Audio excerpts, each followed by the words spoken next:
चेले में इमाम हुसैन अलैहिस्सलाम का शबीह ज़ुलजला का मरकज़ी मातमी जुलूस काज़ी मंजिल से बरामद होकर अपनी मंजिल की जानिब रवा दवा है।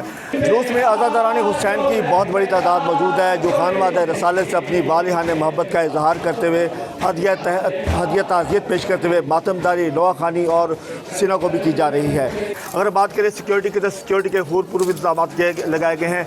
सिक्योरिटी कैमरों से कसूर में बराह रास्त इसकी मॉनिटरिंग की जा रही है। रोड के मुल्क के जितने भी रस्ते हैं वहाँ पे खासदार तारे और बैरियर लगाकर वहाँ पे उनको चेक किया जा रहा है और हर आने जाने वाले की तलाशी ली जा रही है। मेरे साथ इस वक्त कुछ अज़ादार मौजूद है, आइए जानते हैं कि वो आज के दिन के हवाले से क्या कहते हैं। जैसे कि आज 20 सफ़र के सिलसिले में जुलूस इमाम हुसैन अलैहिस्सलाम बरामद हुआ है। हम ये जुलूस 72 शोहदा और इमाम हुसैन अलैहिस्सलाम के चेलम के सिलसिले में मना रहे हैं। हमें चाहिए कि जो हमें इमाम हुसैन अलैहिस्सलाम ने दर्स दिया उससे हम अपनी अमली ज़िंदगी में इख्तियार करें और इस पर अमल करें।